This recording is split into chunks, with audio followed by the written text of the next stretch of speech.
Good evening, everyone, and welcome to the first Conversations with Coach of 2022. Happy New Year. I hope everyone enjoyed their holidays, and I hope so far you have had a wonderful start to your new year. I am excited to be back with you, and I'm excited to be on all three of the platforms: Facebook, LinkedIn, and YouTube. So if you are joining me on all of those platforms, thank you for tuning in. I am Christina Calloway. I am a mindset and confidence coach, and I help with individuals to help them realize their own abilities. And Conversations with Coach, what that is all about is me inviting guests, my special guests, to come in and to share with you, my listening audience, what it is that they do and how they incorporate mindset into what they do. That being said, the new year brings in that infamous making New Year's resolutions. It brings in that new year, new you type of vibe. I thought I would throw a twist in it and bring in someone with the topic of new year, new job. You know, Last year we've been hearing about this great resignation where there's just been this mass exodus of people leaving jobs.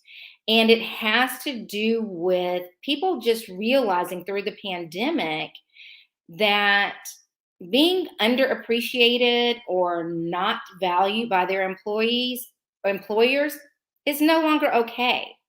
Well, my guest tonight is going to speak on career transition.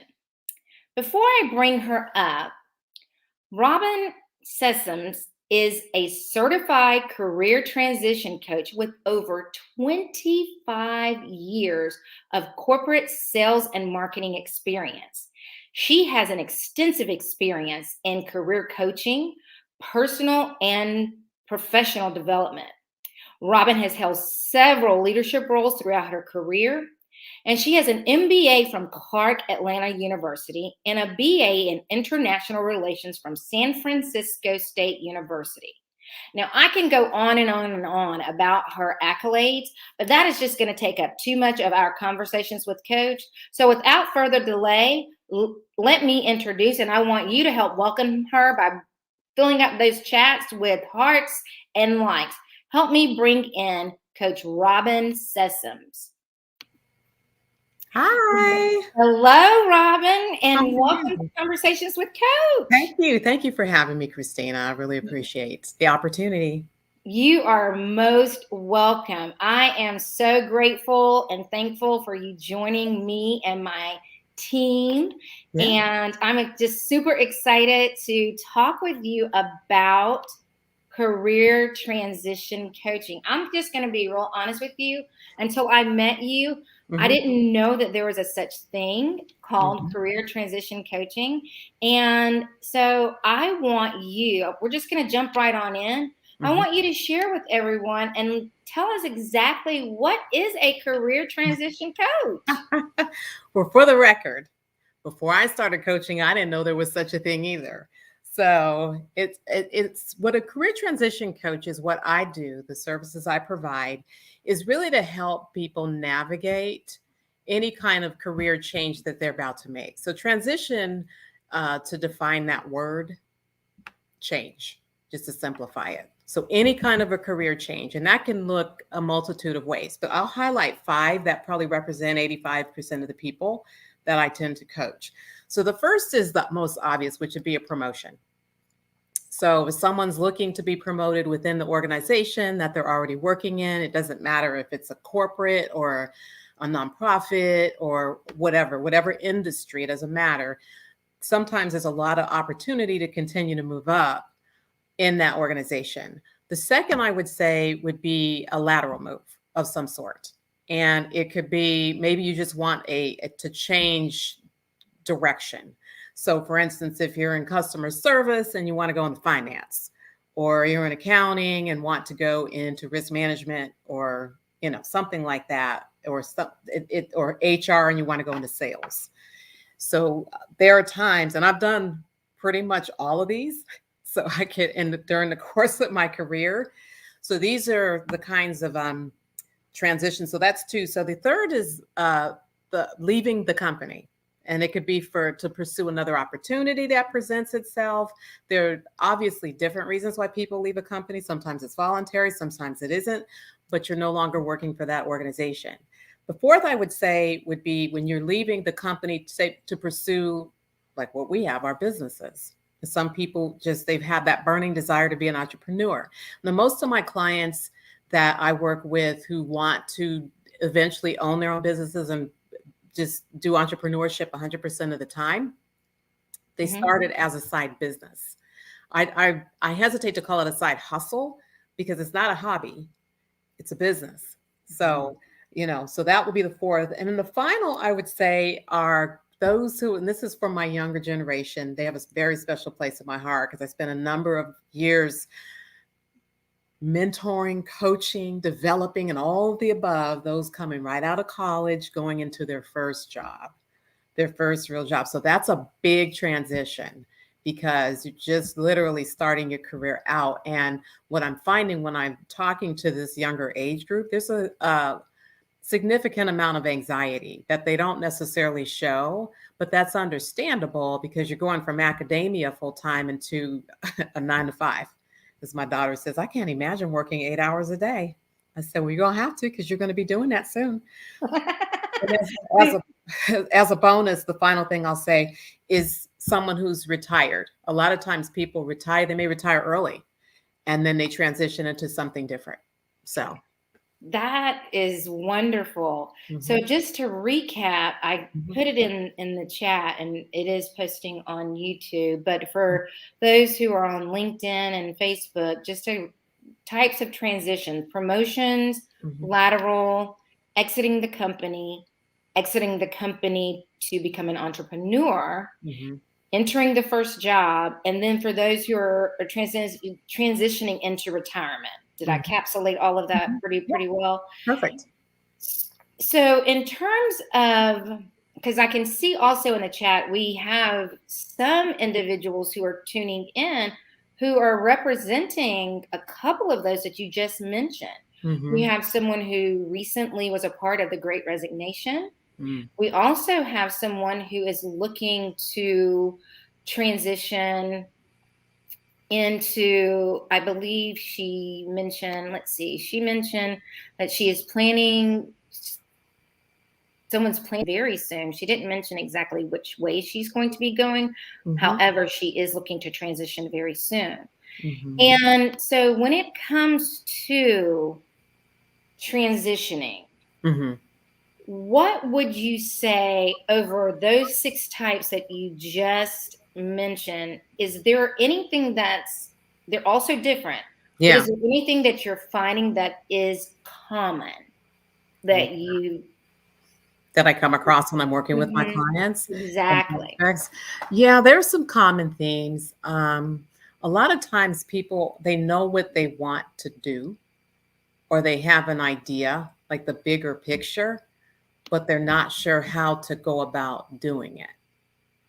And so hence they think, and when I say they don't know how to go about doing, they may have some ideas. It's like putting a puzzle together.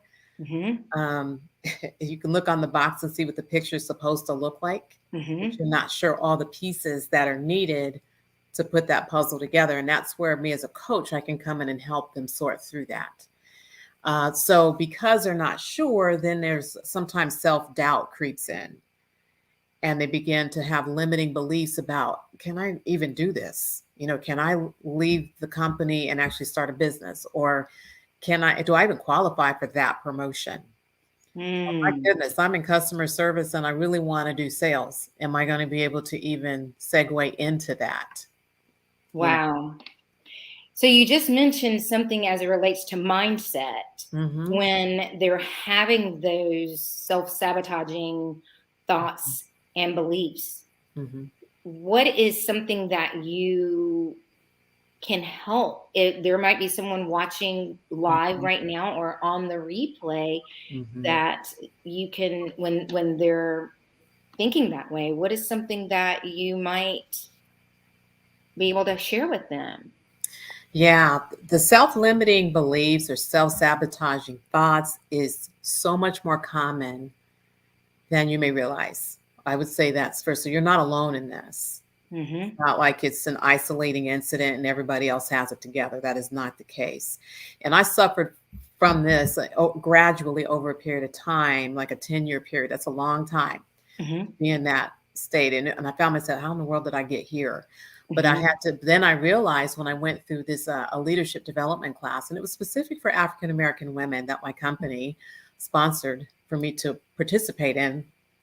I realized almost all of us felt this way in one way or another, or had encountered these kind of mindsets that had us stuck in one at one time or another in our careers. And many of us were in that place at that point in time. And so I realized, man, I'm not alone in this. And I'm looking at women who I'm like, wow, they have so much going for them. And I realized were looking at me like that, like, wow, you have so much going for you. And the truth is, those thoughts Mm-hmm. are not true. Mm-hmm. 99.9% of the time. I don't know where they come from all the time, but they're there and they're real to us, but they're not factual. And so the truth is, all of us have some kind of secret sauce. All of us have some kind of gift that's God given and a purpose that we're here. And many times the biggest battles are really battling that very thing that we're trying to, become or walk in fully. So the self-limiting beliefs, you're not alone, but there is definitely hope on the other side of that. Excellent. That is excellent. Definitely. Someone in the comments said some know what they don't want to do anymore, but not exactly what they want to do next. Yeah. How would you respond to that person? See, I've dealt with that too, because I do have people like they come to me, maybe I can help them figure out what it is they should be doing. Here's the thing. I'm very big on core values and knowing what those identifying what those are, owning them. I draw a line in the sand, and this is what I live my life by. And everybody has them, whether they realize it or not. I think in Mm-hmm. the workplace, we don't always prioritize that. I mean, some people don't, Mm-hmm. and but they exist because we have a brand. We have you know what I'm saying. There's a perception that people do have of us, whether we realize what that is or not. So that exists.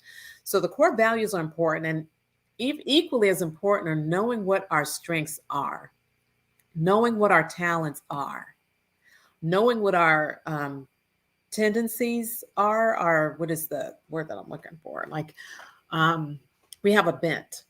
Mm-hmm. All of us have a bent, but knowing what that is, because that often will be an indication of who we are. Mm-hmm. And when we recognize that, the other thing I would say is, what are you most passionate about? So a question I often ask is, if you could do anything in life, I mean, and something that, what are you so passionate about? If you could do it and you didn't even have to get paid for it, but you could do it full time, it wouldn't compromise your quality of life that you're experiencing now, what would that be? And I have posed that question to people. And there was a woman a few years ago, and I asked her this question, and we were working together on a project. We were traveling. And I was asking her how she liked her new job because she was new in that role, or relatively new. And she said, "Well, it's good. My boss is nice and the team is nice." And she's kind of talking all around it. And it was another way of saying, it's okay. It's not what I thought, probably. So I asked her this question, and she, without hesitation, said, "I would be an interior designer." Ah. And I was like, wow. So do you do that on the side? So, I'm just asking these questions. And she's like, oh, sort of, but I could hear her lack of confidence in her Mm-hmm. ability to do so. All these limiting beliefs started surfacing. Mm-hmm. I'm 40 something, I'm too old. I don't have the credentials, I'm not qualified. Who would even hire me for my services and Yeah. all the things? Yet some of her closest friends said, I wish you would take yourself seriously because you have a clear gift. So everyone else around her can see it. But for whatever reason, she has some kind of roadblock. She was right for, if I was coaching back then, perfect, perfect for that. That is awesome. So I just heard you say pretty much is what a person finds to be their passion, the thing that always or typically draws them without them even thinking about is their thing, is their secret sauce. Yeah. You did mention that earlier, and that's a great segue into our next topic. Your secret sauce happens to be etiquette. Share more about that. Yes, it is a passion of mine. I was introduced really just to the whole, in a more formal sense, to etiquette, business etiquette, when I had a career in the pharmaceutical industry about 20 years ago. That was my first job out of graduate school, and actually what got me to Florida. So we spent 2 days in training, and they brought some professional from New York who worked with corporations, and they did acting stuff, but we also focused on business etiquette because we were hosting doctors and pharmacists and professional people. It resonated so deep within me. I was like, man, this is going to be the differentiator for me. And the ideas started flowing, and I even took it back to my boss, and he helped me to fine tune it so I could make it my own. Mm-hmm.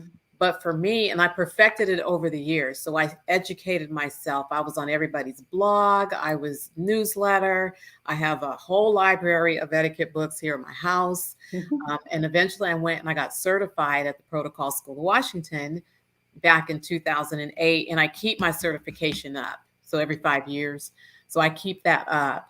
And I had a side business doing that. So that is kind of where a lot of my younger generation, where I had focus there. And then when I got promoted to lead a sales and marketing leadership development program, anybody who was up under my training, they were getting the etiquette, because I just saw that it's one of those things that people need, and they may not realize how much they really need it. And it's very broad, but I absolutely, it's helped me to really set myself apart anywhere I went. And it's not limited to business. There are some things that you do in business, and it's fundamentally, it's an avenue to treat people with dignity and respect, and just do it at a higher level. Absolutely. Absolutely. One of the comments that just came in from Facebook is saying people usually leave their jobs because of poor management, but they like or love the job, but they're underappreciated, which is what I mentioned early on, that the Great Resignation is that's what the experience is. We are experiencing that with the Great Resignation. As it relates to etiquette, what would be something? Let's say that someone is listening now, or listens to the replay. They find themselves as a team leader, maybe they're a supervisor, maybe they're a manager, and something that you just said in terms of etiquette resonated with them, or maybe it kind of hit them, and they're like maybe thinking, wonder if I could benefit from some of this training in etiquette. I've never heard of this, or what would your response be to that person? Well, I would ask them in what way, because etiquette is so broad. And a lot of times when I say etiquette, people think dining skills, which, that's important. And that is certainly a part of etiquette. But again, like I said, it's a way to treat people respectfully. So let's just say this person is in a place, even if they're leading, maybe the upper leadership is not the best, and they're considering making a big change and even leaving the company because for whatever reason. There are ways to do that respectfully. There are ways. So I'm always thinking of how can I interact or interface with whoever I'm going to interact or interface with respectfully. And I always keep that top of mind. So that's really important, because even if it's somebody who's difficult to deal with, that doesn't mean I have to lower myself to that level to deal with them. I'm going to continue to take the high road because that's my choice and it's my prerogative. It's my option to do so. And so I'm intentional with the etiquette. So I have the mindset when I start my day, no matter who I interact with, I'm going to be respectful. If I'm finding it challenging just because they're difficult, then I will somehow manage to get out of that situation. So it's not to, and just regroup and recalibrate and figure out if I have to work with that individual, what's the best way that I can do that. Absolutely. I really like what you said in terms of that if an individual has made the decision to move on, to transition, Mhm. that there is still a way in terms of etiquette Mhm. to be able to do that. Yes. And I'm really glad that you have brought that up. And Right. especially if the person that is above them is not acting in a way that is appropriate, it doesn't mean that they have to dishonor themselves Correct. and respond. And that's not always easy. And Now. especially now in terms of the climate that we are living in, Mhm. it definitely is trying. However, it Mhm. is still, we're still able to do it. This is Yes. a good segue into the third topic, because Mhm. let's say that you've provided great information, Mhm. and the listening audience is like, okay, I need to work with Robyn, because I find myself, because as I mentioned, there are a couple of people in here Yeah. who they've commented that this is great information. They need to work on their confidence. They've even Mhm. talked about that they were a part of the great resignation. They've even talked about they're in a position where they need to transition. Mhm. What is it like working with you, Robyn? It's fantastic. No, It is. it is. This is true. Enough No said. lies detected. No, I tell you, this is my passion. Coaching for me is fulfilling my purpose on this earth. So when I have a client, that whatever their goal, whatever their vision, whatever their dream, whatever their mission, whatever the challenge it is that they're facing, that they bring to me, it is just as important to me as it is to them. So when I'm working with a client in the moment, they are the most important person to me in the moment. And I'm hanging on to every word that they're speaking, the way that they're saying, the body, everything. I'm all in, because I already know that in most cases they're already living well beneath what they were who they really are, if that makes sense. So and I've seen it over the course of my professional career, and this is probably why I lean toward career transition coaching. I have run into so many people who are brilliant. They should be leading, and yet they're not. Maybe they're just in an extremely low level and they shouldn't be. Or maybe they're just underutilized, underappreciated, and they add so much value. And because they've stayed in that situation so long, then they don't believe in them. They've kind of lost confidence in themselves, and they've lost sight, and those gifts and talents and strengths and all that are lying dormant. Mm-hmm. So when you work with me, we're going to awaken all of that. I approach you in a way, we're going to awaken who you really are. So my expectations are high, though, because when my clients come to me, I want them to be ready to roll their sleeves up and work on themselves, because they're doing 80% of the work. I'm Mm-hmm. here to ask some questions to really unlock and unleash and get you to think about things differently than you're looking at it. Exactly. Exactly. I want to, before we end up, I want to Mhm. look into the chat and see if we have any questions. Okay. If anybody's watching, you have any questions for Robyn before we end, please go ahead and put them in the chat and I will ask her. There is a question that says, sometimes your age or what your salary is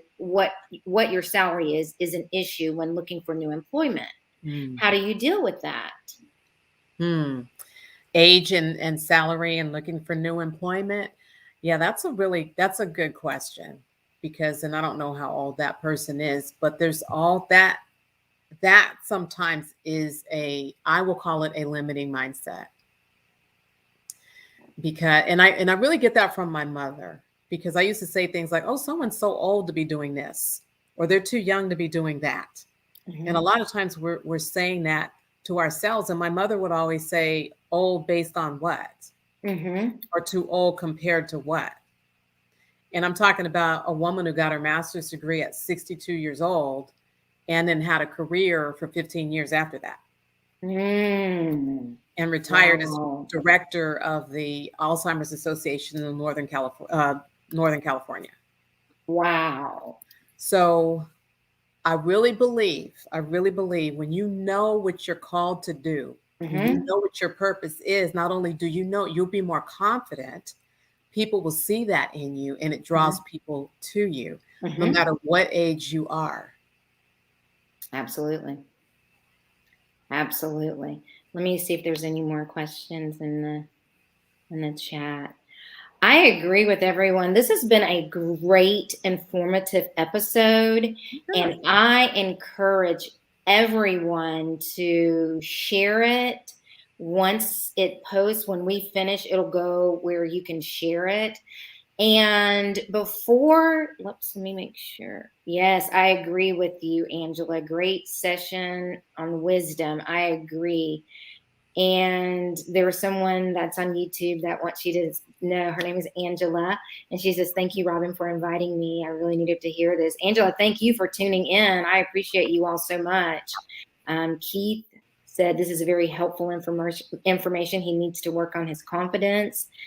Someone on Facebook said, "Everyone needs some business etiquette, especially leaders who seem to look down on others." Absolutely. Amen. There's definitely been, you've got lots of love here in the comments. So thank you all so much for tuning in. This has been a great episode. I always do a call to action for everyone that is watching and viewing, or even if you do it on the replays. I have a call to action that I want to give you all. And if you have not done these, if you've done these already, thank you so much. And if you haven't, do them right now. I would like for you all to follow Robyn on Instagram if you are on Instagram. If you're not on Instagram, set up an account. Instagram is where you need to be. And this is her, this is where you can find her. This is her handle on Instagram. She is at coach.robyn with a Y .sessoms. Make sure you do that with an M and not an N. It is Sessoms. That is her Instagram handle. And follow her also on Facebook. And her Facebook handle is at RYS Coaching Solutions. That is where you can find her there. And this is her website. Make sure you go and visit that website and engage with her. I will go ahead and share with you. Her Instagram is banging. You definitely need to be on her Instagram and engaging with her. She rocks on Instagram. I am learning so much from her from following her Instagram. So get on there. She does her reels and she is on that. So make sure that you are following her. Robyn, I cannot thank you enough. Thank you. I always hit my special guest with a final thought, and it is centered around mindset. What is the one mindset that you would like to leave with our listening audience as it relates to the career transition, coach, as far as career transitioning? What is the one habit that you would like to leave with them? So I'm not sure if this will be classified as a habit, but it's a belief you need to embrace. And that is, you are already enough. So whatever it is that's in your heart that you want to pursue, it's in you to do it. You're already enough. Now, if you need to get a little training, you need to, learn a new skill so you can be better at it, that's fine. but you're qualified and you're enough. I love it. You are already enough.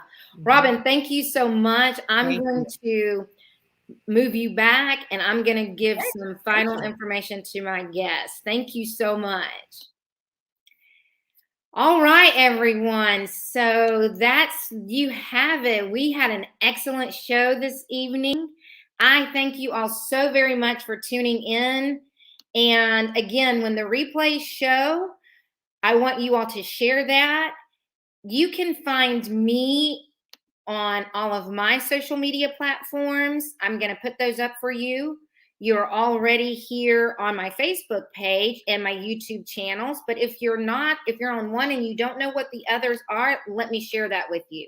You can find me on Instagram and Facebook at Christina Mindset Coach. It's the same on both.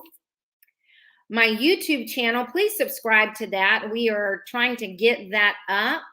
It's Christina Mindset Coach. I try to keep the same handle on everything so it brings some consistency. I appreciate you all so, so very much. And I thank you again, and Happy New Year. Don't forget to tune in next week. I have an amazing guest that is going to come in with me next week. Her story is phenomenal. And what she's doing now to give back to youth, you definitely don't want to miss it. In fact, you don't want to miss any of my guests for this first quarter, because I have them slam packed with information. You all have a great rest of your evening, and I will see you all here next week on Conversations with Coach. Good night.